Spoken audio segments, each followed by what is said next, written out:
मेरे प्यारे हिंदी के प्रतियोगी अभ्यर्थियों, हिंदी वागधारा चैनल में आपका स्वागत है। इस उम्मीद और अपेक्षा के साथ कि अपनी तैयारी को आप भरपूर दे रहे होंगे और अपनी तैयारी को उत्तरोत्तर बढ़ाते हुए इन श्रृंखलाओं के प्रश्नों का भी अध्ययन आप कर रहे होंगे, जो आपकी परीक्षाओं के लिए बहुत ही उपयोगी होंगे। आइए, आज के इस श्रृंखला के पहले प्रश्न की शुरुआत हम लोग करते हैं। आज का हमारा पहला प्रश्न है, अपभ्रंशों की संख्या है ए 4, बी 5, सी 6, डी 7। तो आप जानते हैं अपभ्रंशों की संख्या। अपभ्रंश आप जानते हैं किसी भाषा का बिगड़ा हुआ रूप, किसी शब्द का बिगड़ा हुआ रूप, और जो अपभ्रंश थे हमारे वो 7 थे, इसलिए विकल्प डी हमारा सही हो जाएगा। अपभ्रंशों की संख्या हमारी 7 है। खड़ी बोली हिंदी का विकास किस अपभ्रंश से हुआ? ए सौर सोनी, बी खस, सी ब्राचड़, डी पैसाची। तो पैसाची अपभ्रंश से हमारी जो है पंजाबी और लहदा निकली, ब्राचड़ से जो है सिंधी, और खस से पहाड़ी हिंदी, और सौरसेनी से हमारी निकली खड़ी बोली, जिसको कौरवी के नाम से जानते हैं। खड़ी बोली हिंदी का विकास सौरसेनी अपभ्रंश से हुआ, इसलिए विकल्प ए हमारा सही हो जाएगा, सौरसेनी। प्रश्न नंबर 3, के हित किस कारक का वाचक है? कर्म कारक, संबंध कारक, संप्रदान कारक, अपादान कारक। तो के हित, के निमित्त, के वास्ते, के लिए, ये जो है संप्रदान कारक का चिन्ह है, इसलिए विकल्प सी हमारा सही हो जाएगा, संप्रदान कारक। प्रश्न नंबर 4, हिंदी में कारकों की संख्या है ए 6, बी 7, सी 8, डी 5। तो हिंदी में कारकों की संख्या हमारी 8 है, इसलिए विकल्प सी हमारा सही हो जाएगा, 8। प्रश्न नंबर 5, संक्षेपीकरण की प्रक्रिया है ए संधि, बी समास, सी उपसर्ग, डी प्रत्यय। तो संक्षेपीकरण की प्रक्रिया हम जानते हैं कि समास होता है, इसलिए विकल्प भी हमारा सही हो जाएगा, समास। प्रश्न नंबर 6, समास का विलोम है ए व्यास, बी विग्रह, सी दोनों, डी लघ्वी। तो समास संक्षेप करना, व्यास विस्तार करना, विग्रह अलग करना। तो अगर आपसे पूछा जाए समास का विलोम, तो व्यास तो शुद्धतम रूप है, लेकिन विग्रह भी उसका रूप है और दोनों परीक्षाओं में पूछा जाता है, इसलिए आप दोनों जानते रहिए। विकल्प में एक आए तो एक को मानिए, अगर दोनों देकर दोनों कहे रहे तो दोनों को मानिए आप। प्रश्न नंबर 7, उपसर्ग में उप सूचक है ए समीप का, बी दूर का, सी सृष्टि का, डी संहार का। उप माने समीप, सर्ग माने रचना। जो समीप में आकर के रचना करे, उसमें निर्माण करे, वो उपसर्ग होता है, इसलिए उप जो है समीप का सूचक है और यह संस्कृत भाषा का उपसर्ग है। प्रश्न नंबर 8, नवलखा में समास है ए बहुव्रीहि, बी द्विगु, सी द्वंद्व, डी कर्मधारय। तो नवलखा 9 लाख वाला, जिसको आप हार के रूप में भी कह लेते हैं, नवलखा हार कह देते हैं, तो 9 लाख व्यय हुआ है जिसमें, तो इसलिए ये बहुव्रीहि में जाता है। जैसे आप सतकंडा कहते हैं, 7 खंडों वाला भवन है जो, विकल्प ए बहुव्रीहि। प्रश्न नंबर 9, किस समास में प्रथम पद अव्यय, उपसर्ग या निपात होता है? ए तत्पुरुष, बी अव्ययी भाव, सी कर्मधारय, डी द्वंद्व। तो आप जानते हैं प्रथम पद अव्यय, उपसर्ग या निपात जो होता है वो अव्ययी भाव में होता है, जो जुड़ करके किसी संज्ञा आदि में उसको भी अव्ययी भाव बना देता है, इसलिए विकल्प भी हमारा सही हो जाएगा, अव्ययी भाव। प्रश्न नंबर 10, पूर्व पद संख्यावाची समास है ए बहुव्रीहि, बी द्विगु, सी द्वंद्व, डी तत्पुरुष। तो पूर्व पद संख्यावाची समास जो होता है वो द्विगु होता है, आप जानते हैं, इसलिए विकल्प भी हमारा सही हो जाएगा, द्विगु। प्रश्न नंबर 11, उत्तर पद प्रधान समास है ए तत्पुरुष समास, बी कर्मधारय समास, सी द्विगु समास, डी द्वंद्व समास। तो उत्तर पद प्रधान समास जो होता है वो तत्पुरुष समास भी है, उसी का विभेद है कर्मधारय समास, द्विगु समास।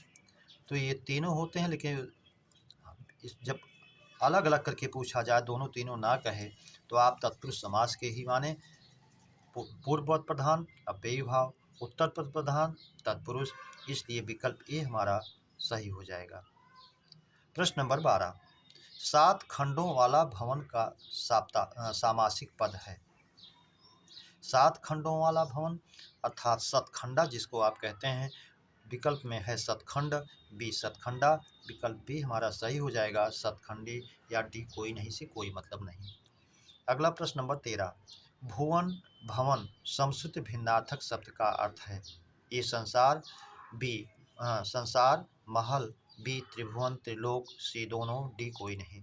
तो भुवन माने संसार और भवन माने महल, इसलिए विकल्प यही हमारा सही हो जाएगा संसार और महल। प्रश्न नंबर 14, मिहिर शब्द का पर्याय है। सहस्रांशु, बी मित्र, सी अर्क, डी सभी। तो मिहिर जो है सूर्य का पर्यायवाची है और सहस्रांशु 1000 किरणों वाला है जो अर्थात सूर्य।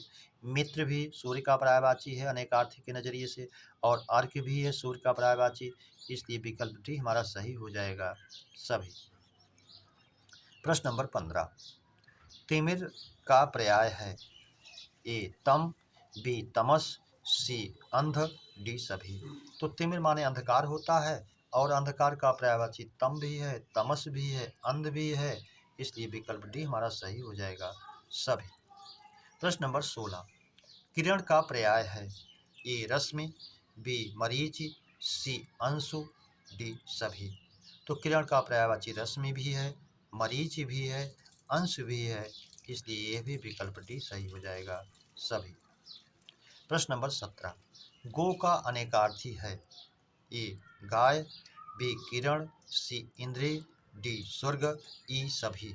तो गो का पर्यायवाची गाय, किरण, इंद्रिय, स्वर्ग, पृथ्वी ये सभी होता है और 4 इसमें दिया गया है, इसलिए विकल्प ही हमारा सही हो जाएगा सभी। विकल्प ई सही हो जाएगा गाय, किरण, इंद्रिय, स्वर्ग, विकल्प ई सही होगा सभी।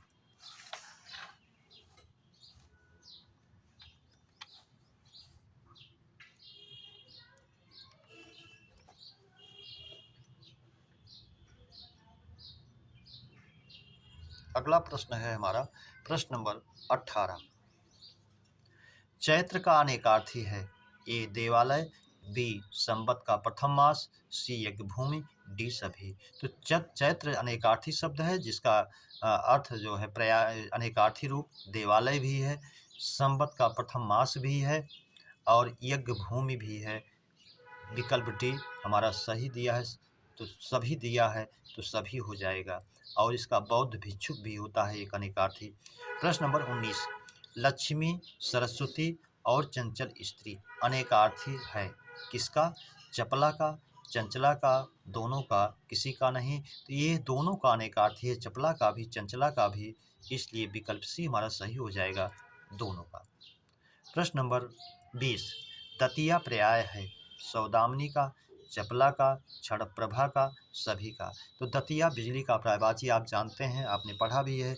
दमकय दतिया द्युति दामिन जो, किलकय कलबाल विनोद करें, अवधेश के बालक 4 सदा, तुलसी मन मंदिर में विहरें। तो वहाँ दतिया आया है और बिजली के रूप में आप जानते हैं, तो इसका पर्यायवाची सौदामिनी भी है, चपला भी है, क्षणप्रभा क्षण भर के लिए प्रकाश करने वाली, क्षण भर में प्रकाश करने वाली, इसलिए विकल्प डी हमारा सही हो जाएगा सभी पर्याय हैं। प्रश्न नंबर 21, बुद्ध में आ प्रत्यय का योग रूप है। ए बौद्ध, बी बुद्धा, सी बुद्धाय, डी कोई नहीं। तो बुद्ध में आ प्रत्यय का योग रूप होता है बौद्ध, इसलिए विकल्प भी हमारा सही हो जाएगा बौद्ध।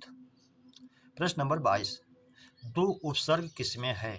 ए दोपहर, बी दुधारी, सी दुसूती, डी सभी।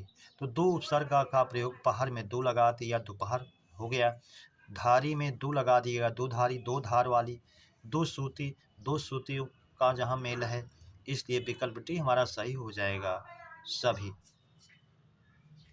प्रश्न नंबर 23, पंचपात्र में समास है।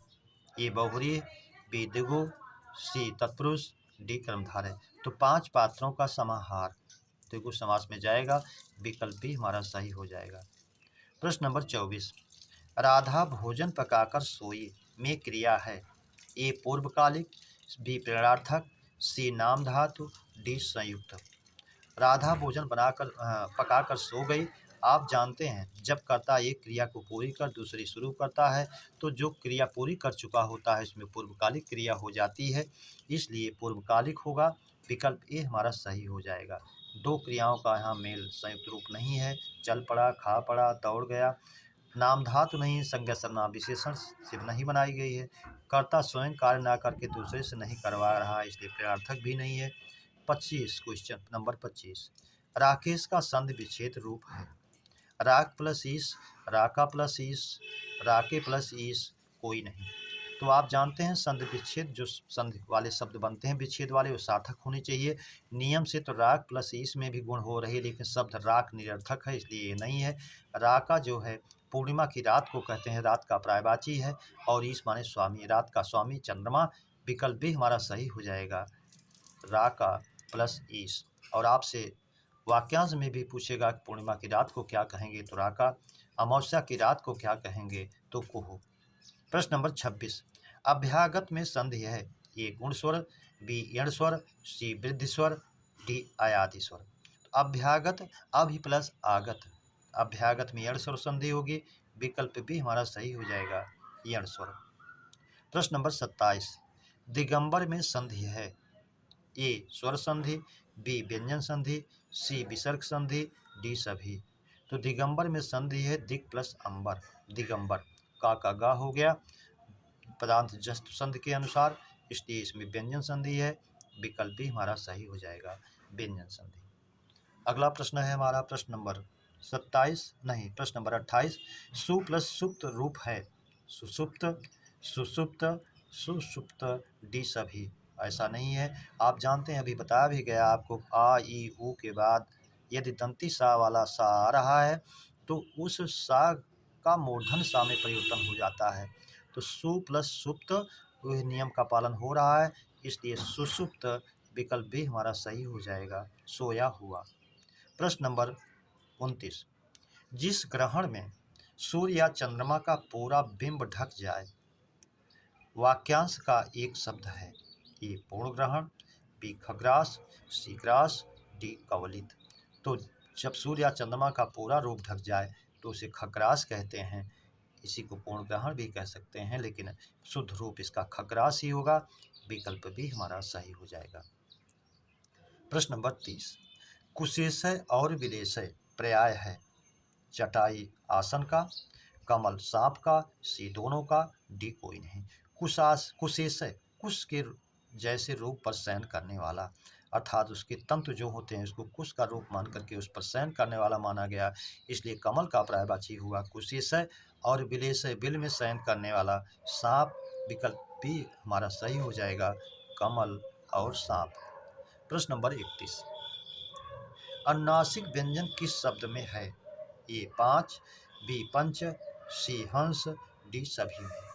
तो अनुनासिक वो होता है जिसमें मुख से अधिक नासिका से कम बोलना पड़े, और अनुनासिक नासिक व्यंजन वो होता है जो अनुस्वार होता है जिसमें नासिका से अधिक, तो जिसमें अधिक समय लगे उसको उसी श्रेणी में रखा जाता है।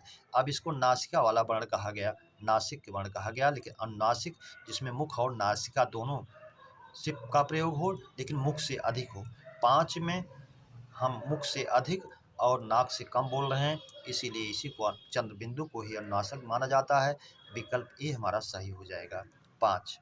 प्रश्न नंबर 32, मुख और नासिका से बोला जाता है, अभी इसकी व्याख्या ऊपर की गई, अनुस्वार, चंद्र बिंदु, सी दोनों, डी कोई नहीं। तो मुख से अधिक नासिका से कम अगर बोला जा रहा है तो चंद्र बिंदु होगा, इसलिए विकल्प भी हमारा सही हो जाएगा, चंद्र बिंदु।